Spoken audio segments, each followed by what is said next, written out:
The message came without warning. Every screen on every human world went dark at the same moment.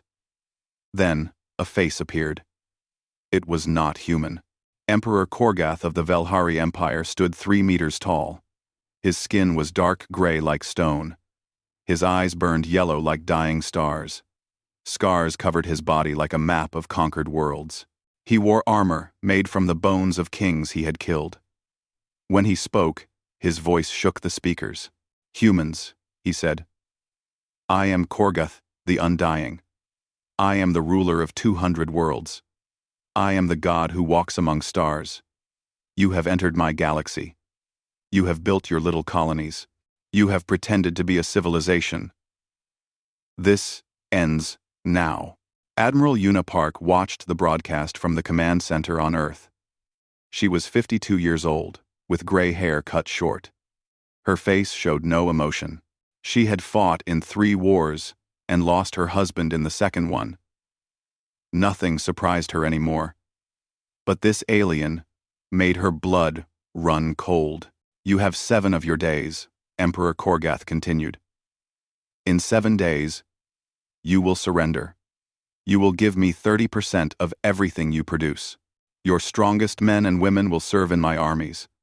Your scientists will work for my empire. If you refuse, I will burn every world you have touched. I will make your children watch their parents die. I will erase the word human from the galaxy." The Emperor smiled. It was not a kind smile. "Some of you think you can fight. Some of you think you are brave. Let me show you what happens to the brave." Guards dragged 3 humans into view. Admiral Park recognized them. They were diplomats sent to make peace with the Velhari 6 months ago. Ambassador Wonjin No, Dr. Haeyeon Shin, Captain Kyungsoo Baek. They had been missing for weeks. Now she knew why. "These 3 came to my throne world," the Emperor said. "They spoke of peace. They spoke of friendship. They thought they could talk to me as equals." He grabbed Ambassador No by the throat and lifted him off the ground. "You are not my equals. You are prey animals. And this is what happens to prey." Admiral Park did not look away. She forced herself to watch as the Emperor killed all 3 diplomats with his bare hands.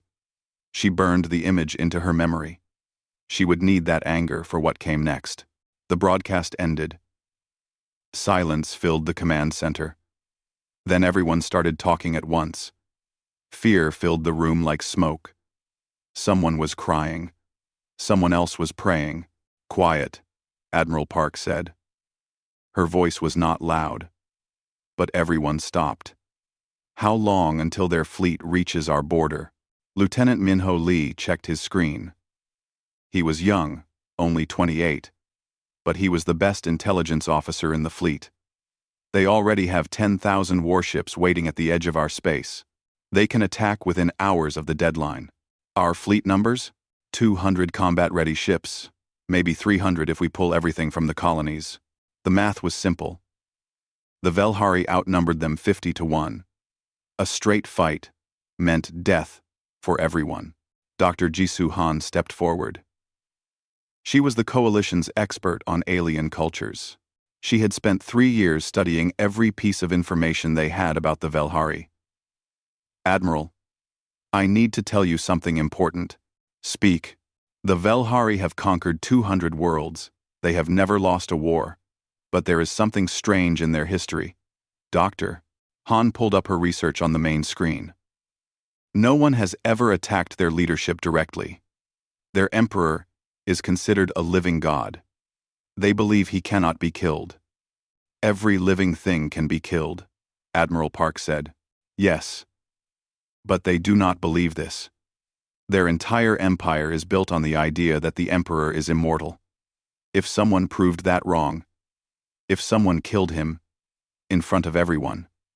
"Doctor." Han paused. "Their whole system might collapse." The room went quiet again.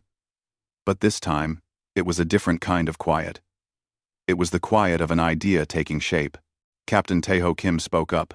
He commanded the stealth carrier Silent Dawn, the most advanced ship in the human fleet.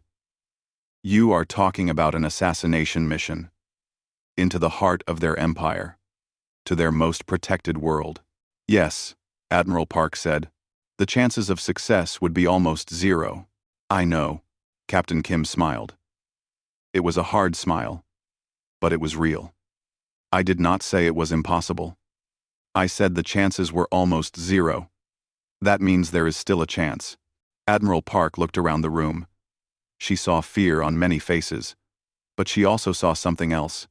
She saw anger. She saw determination. The Emperor had made a mistake. He had tried to scare humanity into surrender.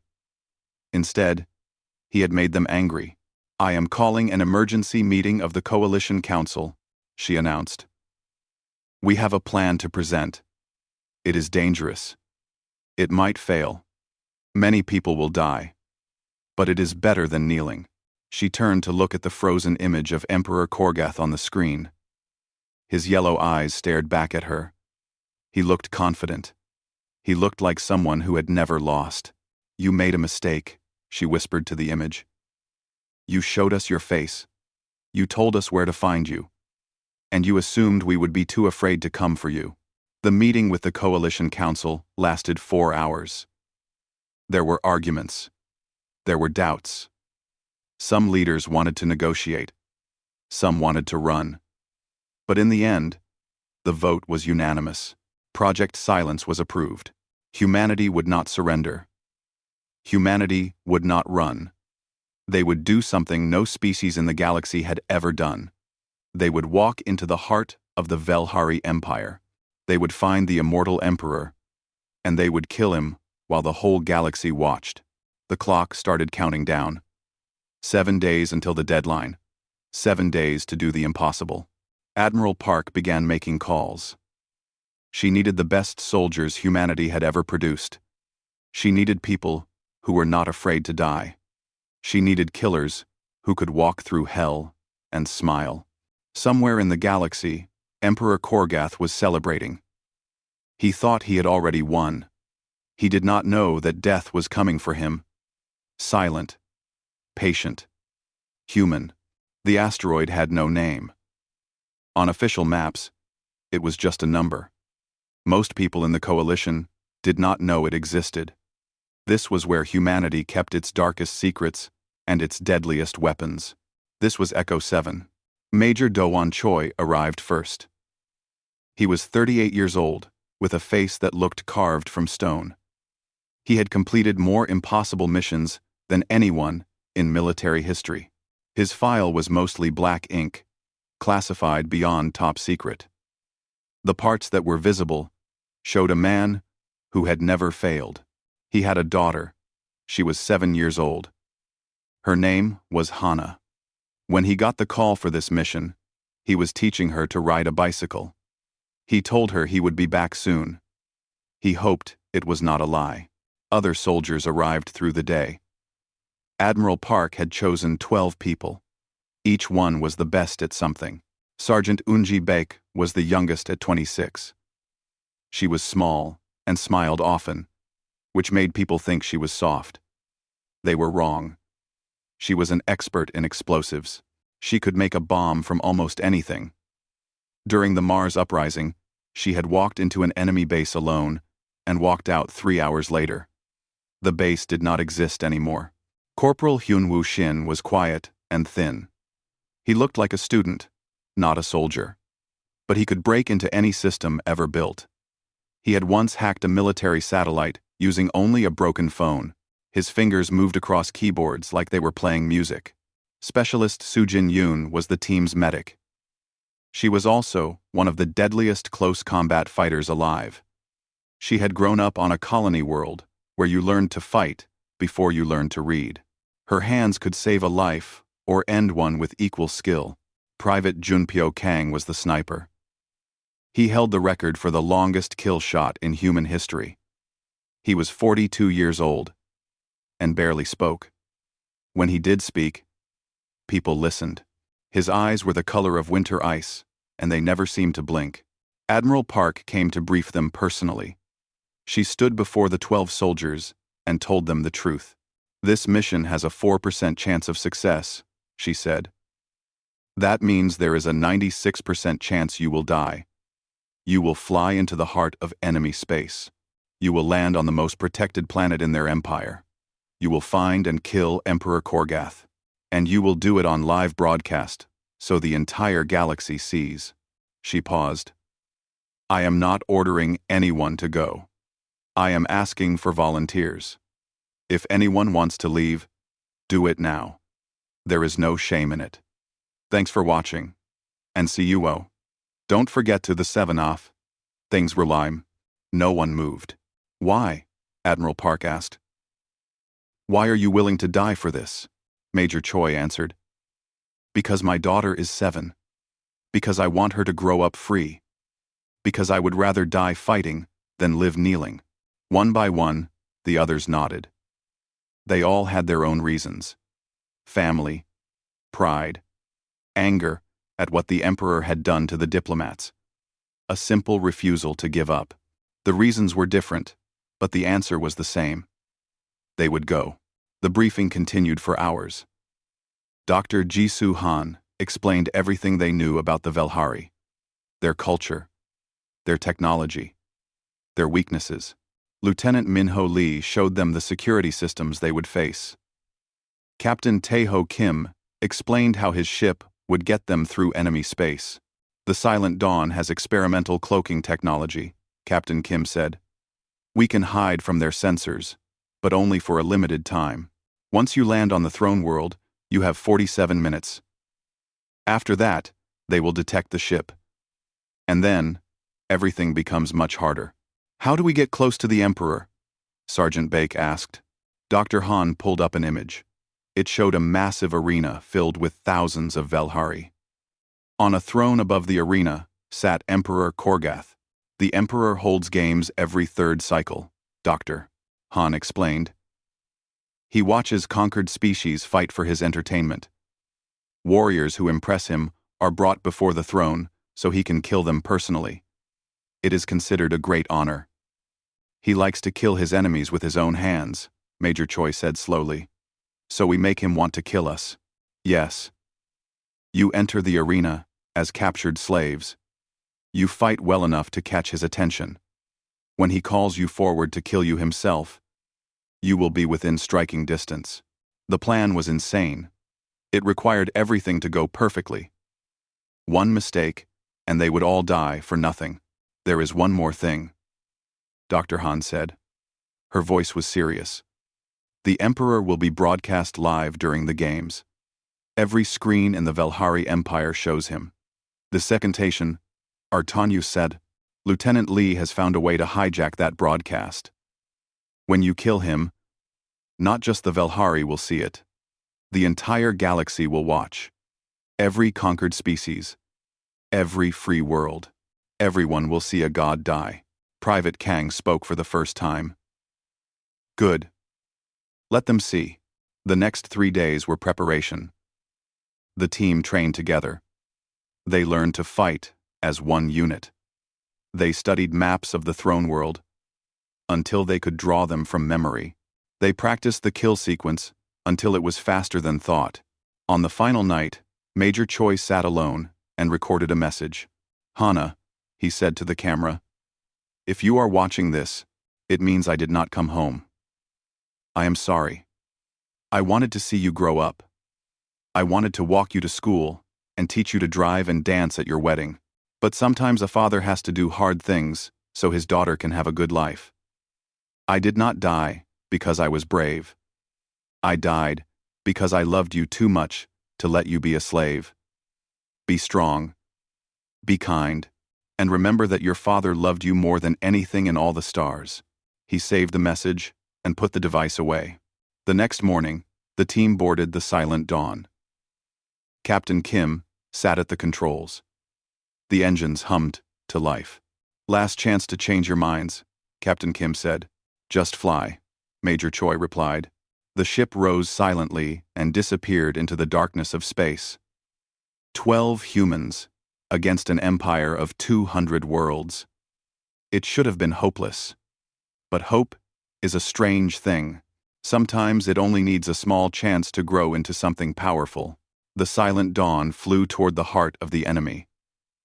And somewhere ahead, Emperor Korgath sat on his throne, not knowing that his death was coming. The journey through Velhari space took 4 days. 4 days of silence. 4 days of hiding. 4 days of watching death pass by their windows. Captain Taeho Kim flew the Silent Dawn like it was part of his body. He guided them past 17 patrol fleets. Each time, the massive Velhari warships came close enough that the crew could see the symbols on their hulls. Each time, the cloaking held. Each time, they did not breathe until the danger passed. What they saw along the way changed them. They passed a slave world where millions of captured aliens worked in mines until they died. They saw harvesting stations where the Velhari took resources and left nothing but dead planets behind. They saw execution platforms floating in space, covered with the bodies of those who had resisted. Sergeant Unji Beck watched through the viewport. Her hands were shaking, but not from fear, from anger. "They do this because no one stops them," she whispered. "Because everyone is too afraid." "Not anymore," Major Choi said. On the 5th day, they reached Kethoran, the throne world of the Velhari Empire. The planet was terrifying. Its entire surface had been rebuilt to show the power of the Emperor. Mountains were carved into statues of Korgath. Cities were built from the metal of destroyed enemy fleets. In the capital, a palace rose higher than clouds, and at its heart was the arena where the Emperor watched his enemies die. 500 warships circled the planet. Getting through them should have been impossible. But Captain Kim found a way. He flew the Silent Dawn through a gap in their patrol pattern, diving so close to the planet's atmosphere that the hull glowed red from heat. When they landed in a slave processing facility on the dark side of the planet, the ship was damaged but whole. "I will wait here," Captain Kim said. "You have 47 minutes once things start. After that, the cloak fails, and they find me. I will not be able to wait longer than that." "We will be fast," Major Choi promised. The team moved into the city. They wore the clothes of slaves, gray and torn. They walked with their heads down. They looked like defeated creatures, just like the thousands of other slaves around them. The city of Kethoran was built on fear.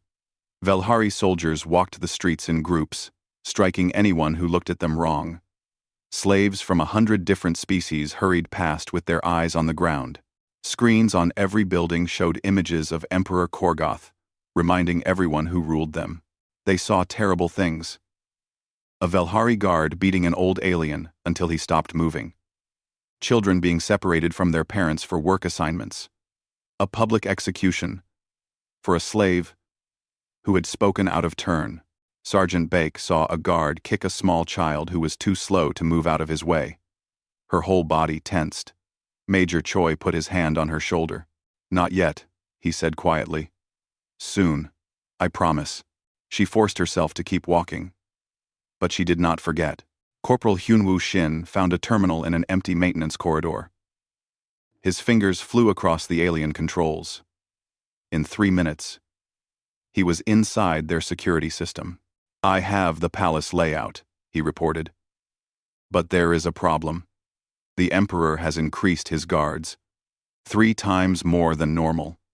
The original infiltration path is blocked." They gathered in a hidden corner to discuss. Their plan was falling apart. "We need another way in," Major Choi said. "What options do we have?" Specialist Sujin Yoon had been watching the streets. She pointed at a group of slaves being led toward the palace. They were larger and stronger than the others. They walked differently, like fighters. "What are they?" she asked. Corporal Shin checked his data. "Gladiators. They are being taken to the arena. The Emperor's games are tomorrow." An idea formed in Major Choi's mind. It was crazy. It was dangerous. It was their only chance. "We do not sneak past the guards," he said slowly. "We let them take us exactly where we need to go." He explained the plan. They would get themselves selected as gladiators. They would fight in the arena.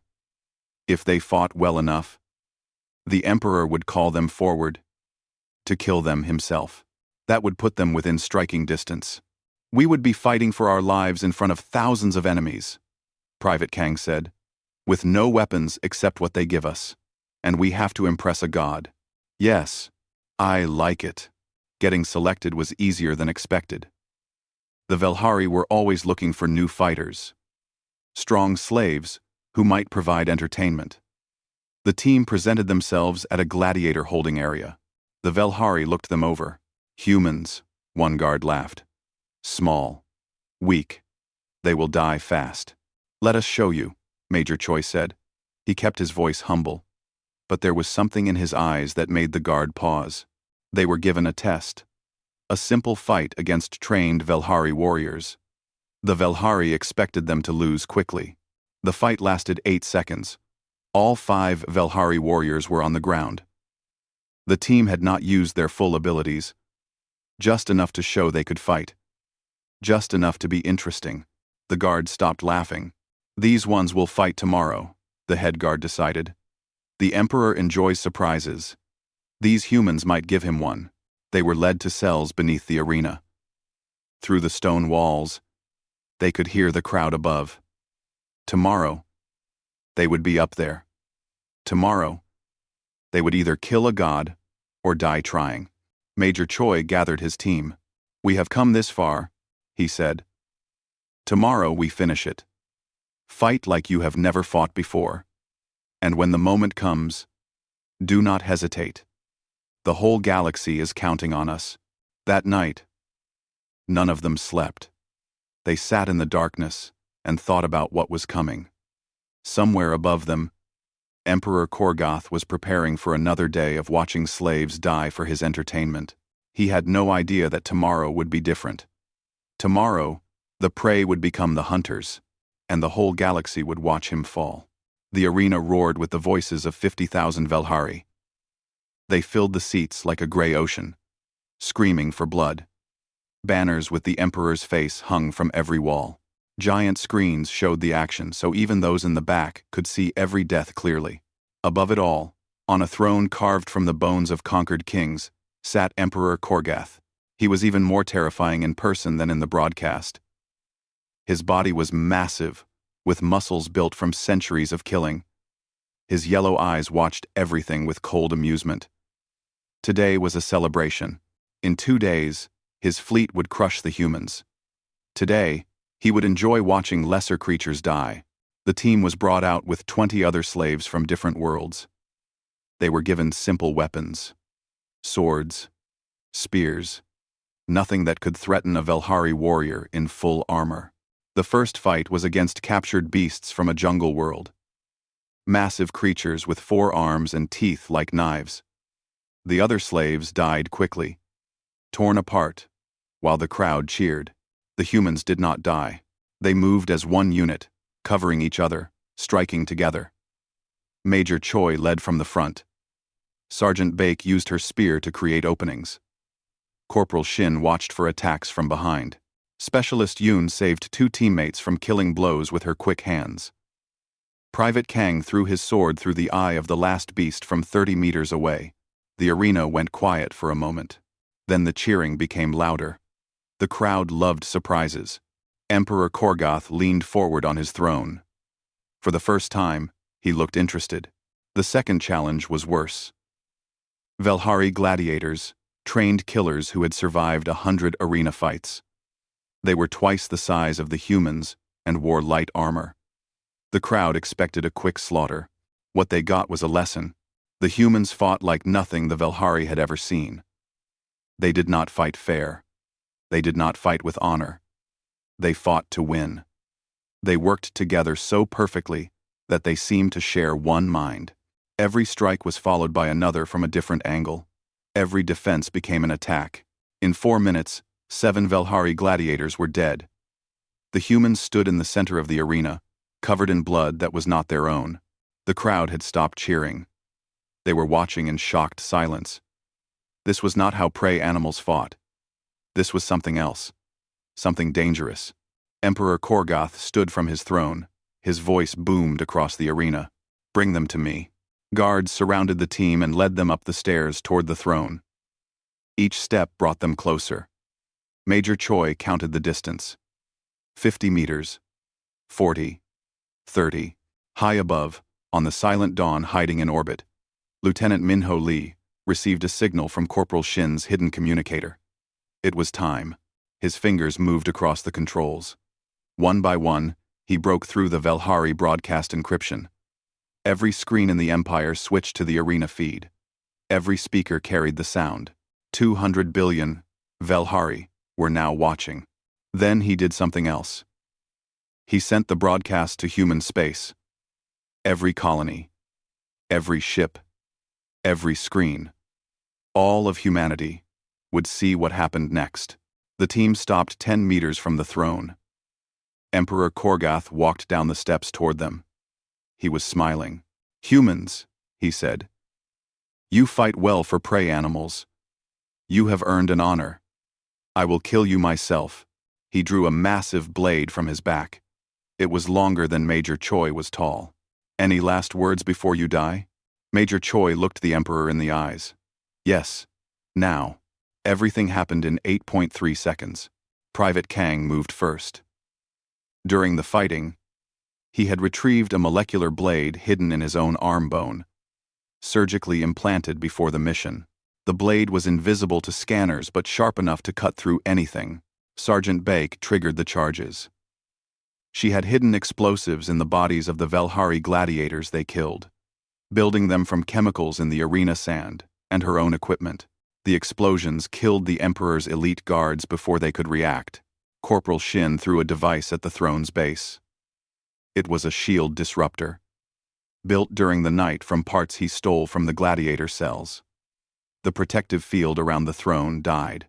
Specialist Yoon moved like water. The Emperor's 4 personal bodyguards never saw her coming.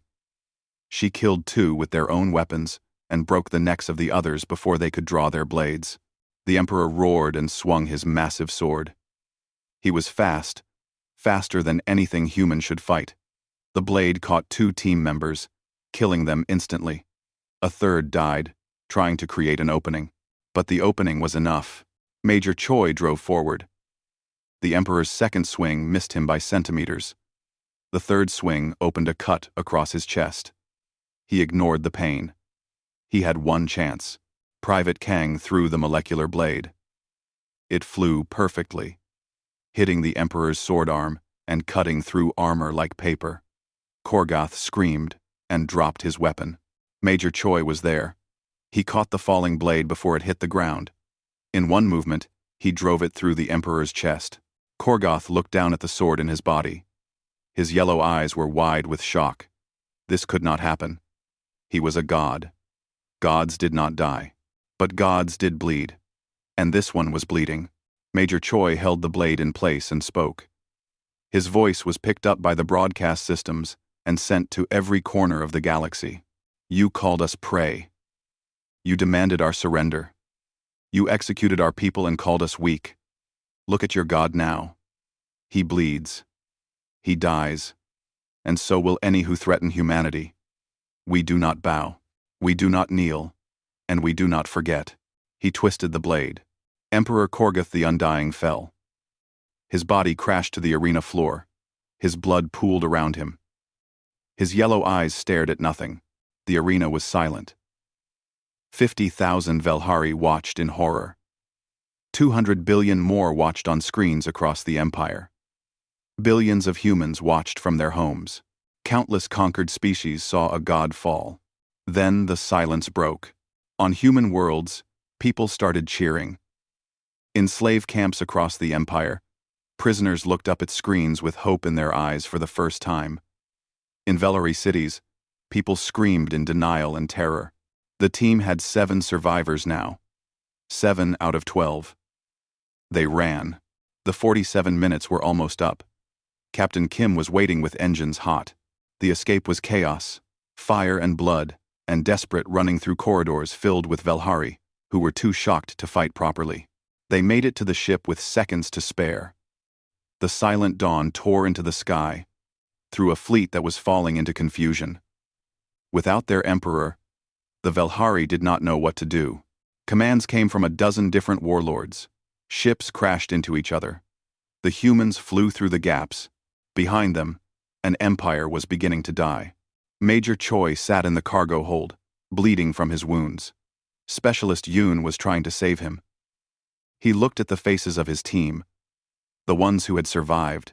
"We did it," Sergeant Bake whispered. "Not yet," Major Choi said. His voice was weak but clear. "This is just the beginning." He was right. The Emperor was dead. But the war was not over. There was still a long way to go. But for the first time, humanity had hope. The Velhari Empire had stood for 3,000 years. It fell in 3 months. When Emperor Korgath died on live broadcast, something broke inside every Velhari who watched. Their god was dead. Their faith was a lie. Everything they believed was wrong. The invasion fleet that had waited at humanity's border turned on itself within hours. Warlords who had served Korgath now wanted his throne. Brother killed brother. Ships that should have been burning human worlds burned each other instead. By the end of the first week, half the fleet was destroyed. On conquered worlds, slaves who had watched the broadcast began to rise. They had seen a god die. They had seen that the Velhari could be beaten. Hope spread like fire through dry grass. Rebellions exploded across the empire. Worlds that had been quiet for centuries suddenly found their courage. The Velhari tried to hold their empire together, but they could not agree on anything. 5 different warlords declared themselves emperor. They spent more time fighting each other than fighting their enemies. One by one, their conquered worlds broke free. The Silent Dawn limped back to human space. The ship was damaged. The crew was wounded. But they were alive. 4 of the strike teams survived. Major Do-Wan Choi, Sergeant Eun-ji Baek, Corporal Hyun-woo Shin, Private Junpyo Kang. 8 had died so that 4 could return. 8 had given everything. When they landed on Earth, they found a crowd waiting. Millions of people had gathered to see the heroes who had killed a god. The cheering was so loud, it shook the ground. Major Choi did not feel like a hero. He thought about the 8 people who had not come home. He thought about their families who would never see them again. Victory had a price. He was not sure it was a price worth celebrating. Admiral Yuna Park met them on the landing pad. Her eyes were wet, but her voice was steady. "You did the impossible," she said. "You saved us all. We did our job," Major Choi replied. "Nothing more," the Admiral nodded. She understood. Real soldiers did not brag about killing. They just did what needed to be done and carried the weight afterward. 1 week later, Admiral Park broadcast a message to the galaxy. Every species that could receive the signal heard her words. "We are humans," she said. "We did not ask for this war. We did not want to kill. But when you threatened our children, when you demanded we become slaves, when you executed our people and called us prey, we had no choice. We walked into the heart of your empire. We found your immortal emperor, and we killed him while the whole galaxy watched. Let this be a lesson. We do not seek conquest. We do not want an empire. But we will never bow. We will never break. And if you come for us, we will find you. Even in your throne rooms. Even in your palaces. Even in your nightmares. Humanity is not prey. Humanity is not a slave species, and we do not forget what we are willing to do to protect our own." The message reached every corner of the galaxy. Other species heard it and understood. The humans were not large. They were not ancient. They were not the strongest or the fastest, but they were something else. They were dangerous in a way that no one had expected. Other civilizations began reaching out. Not with demands, not with threats, with respect. They wanted to talk, to trade, to learn about this strange species that had done what no one else had ever dared. Within a year, the Velhari Empire was gone. Some Velhari survived, scattered across worlds that would take them, broken and lost without their god. The species that had once conquered 200 worlds now owned nothing. Their great cities crumbled. Their monuments fell. The galaxy moved on. On Earth, a memorial was built for the 8 who did not return. It stood in the center of the capital, a simple stone monument with 8 names carved into its surface. At the base was a single sentence: "They walked into the heart of an empire so that humanity would never have to kneel." Major Do-won Choi visited every year on the anniversary. He would stand in front of the monument and read the names. He would remember their faces. He would remember their jokes and their fears and their courage. He would cry, and he did not feel ashamed of that. His daughter Hana always came with him. She was 12 now, old enough to understand what her father had done. She never asked him to talk about the mission.